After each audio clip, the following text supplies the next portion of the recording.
જય શ્રી કૃષ્ણ મિત્રો, કેમ છો? મજામાં ને? આજે આપણે એકદમ મસ્ત અને આપણે આખા વર્ષ માટે જાંબુનો સ્વાદ લઈ શકીએ તેવો આપણે સિરપ બનાવીશું. આપણે એકદમ સરસ પાકેલા અને આ રીતના પોચા રાવણા જાંબુ હોય તે આપણે લેવાના છે. તેમાં ગ્રીપ વધારે હોય છે અને આપણે પાકેલ હશે તો આપણું સિરપ પણ મસ્ત બનશે. એટલા માટે આપણે એકદમ આ રીતના પાકેલા પોચા એવા આપણે જાંબુ લેવાના છે. આપણે આ સમર સિઝનમાં મળતા હોય છે, આપણે આઉટ સિઝનમાં નથી મળતા. એટલા માટે આપણે આ લઈને આપણે સિરપ બનાવીને સ્ટોરેજ કર્યું હશે તો તમે આખા વર્ષ માટે સ્વાદ માણી શકશો.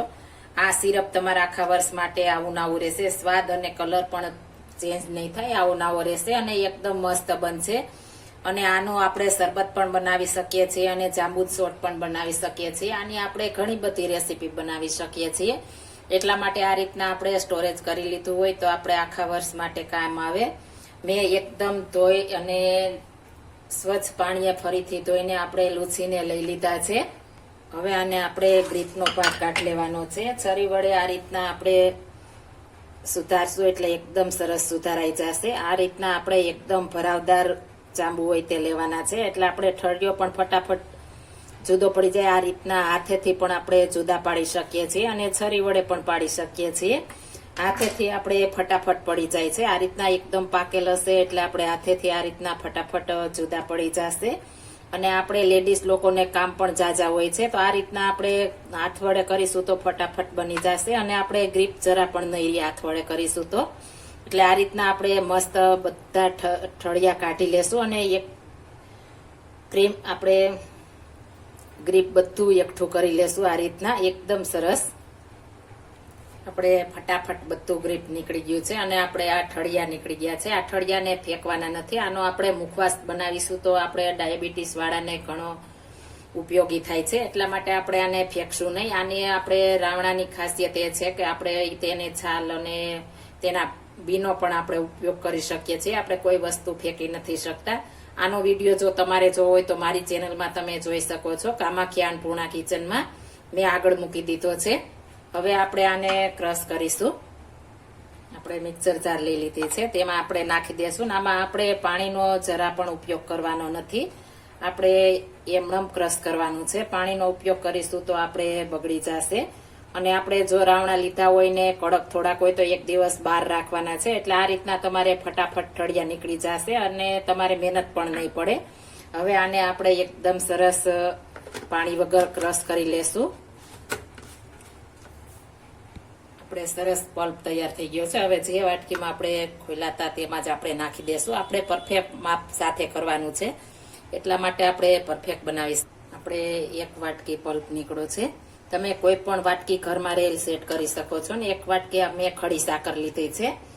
હું ખાંડમાં નથી બનાવતી, સાકરમાં બનાવું છું. જો તમે સાકર ન ઘરમાં અવેલેબલ હોય તો તમે ખાંડ પણ નાખી શકો છો. મેં અધકચરી ખાંડી લીધી છે. હવે આપણે કોઈ બાઉલ લઈ લેવાનું છે. તેમાં આપણે જે ગ્રીપ છે તે નાખી દેશું. આપણે પલ્પ કાઢ્યો છે તે અને સાકર પણ નાખી દેશું. અને પેલા સરસ મિક્સ કરી દેવાનું છે. ત્યારબાદ જ આપણે ગેસ ફ્લેમ ચાલુ કરવાની છે. ત્યાં સુધી નથી કરવાની. પેલા આ રીતના સરસ મિક્સ કરી દેશું. તમે સાકરમાં કરશો તો એકદમ મસ્ત ટેસ્ટ આવશે. છતાં પણ ન ખાતા હો તો તમે ખાંડમાં કરી શકો છો. હવે આપણે ગેસની ફ્લેમ ચાલુ કરી દેશું. આપણે ગેસની ફ્લેમ ચાલુ કરીને આપણે સતત આ રીતના હલાવતા રહેવાનું છે. આપણે હવે સરસ પાકી ગયું છે. એકદમ સરસ કલર ચેન્જ થઈ જાય, એકદમ ડાર્ક થઈ જાય એટલે આપણે સમજી લેવાનું કે આપણે પાકી ગયું છે. હવે ગેસની ફ્લેમ બંધ કરી દઈશું. આ રીતના એકદમ સરસ પરફેક્ટ કલર થવો જોઈએ એટલે એકદમ સરસ બનશે. અને ત્યારે જ તમારે સમજવું કે આપણે સિરપ બની ગયું છે તૈયાર. આપણે એકદમ મસ્ત કલર ચેન્જ થઈ ગયો છે. હવે આને આપણે ઠંડુ થવા દેશું. આપણે નીચે ઉતારીને અડધું લીંબુનો રસ નાખી દેવાનો છે. લીંબુના રસથી આપણે સરસ રહેશે અને લીંબુના રસથી આપણે ટેસ્ટ પણ મસ્ત આવશે. આ રીતના બનાવીને આપણે સ્ટોરેજ કરવું હશે તો આપણે આખા વર્ષ માટે અને નાના બાળકોને આપણે 5-7 મહિનાના હોય ને એને ફ્રૂટ ખવડાવવાનું હોય તો આ રીતના તમે એની ટોટીમાં ભરીને દેશો તો તે પણ મસ્ત ખાશે. એટલે આ રીતના આપણે એકદમ ઘટ કરી લેવાનું છે અને કાચની બોટલમાં ભરી લેવાનું છે. અને આને જ્યારે આપણે બનાવવું હોય તે આપણે ઠંડા પાણીમાં નાખીને તેમાં થોડું આપણે સંચળ પાવડર નાખવાનો છે અને બીજું કોઈ વસ્તુ નહીં. અને આ રીતના 2 ચમચી આપણે જેવું ગળ્યું ખાતા હોય એ પ્રમાણે નાખીને બનાવીને તૈયાર કરવાનું છે. હવે આપણે શરબત તૈયાર કરીશું. અને જાંબુ ચોકનો મેં આગળ વિડીયો મૂકી દીધો છે. આપણે આઈસ ક્યુબના ટુકડા નાખી દીધા છે અને તેમાં આપણે 2 ચમચી સિરપ નાખીશું. એકદમ સરસ આપણે ઠંડુ થઈ જાય પછી બનાવવાનું છે. હું તમને બનાવીને બતાવું છું. આપણે સિરપ 2 ચમચી નાખી દીધું છે. ત્યારબાદ આપણે સંચળ પાવડર નાખીશું.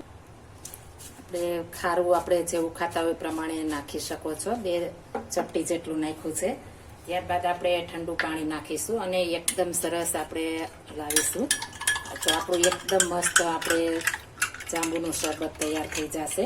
એકદમ સરસ આપણે મિક્સ કરી લઈશું. આપણે આ બજારમાં ઘણા મોંઘા મળતા હોય છે, તો આપણે આ રીતના ઘરે બનાવીને રાખ્યું હોય તો તમને જ્યારે પણ ઈચ્છા થાય ત્યારે બનાવી શકો છો. તો તૈયાર છે આપણે જાંબુનું શરબત. એકદમ સરસ અને શરીરમાં પણ હેલ્થી એવું આપણે જાંબુનું શરબત તૈયાર થઈ ગયું છે. જો આ મારી રેસીપી પસંદ આવી હોય તો મારી ચેનલ લાઈક, શેર અને સબસ્ક્રાઇબ કરી દેજો. ફરી મળીશું નવી રેસીપી લઈને. જય Shri Krishna. Thank you for watching guys.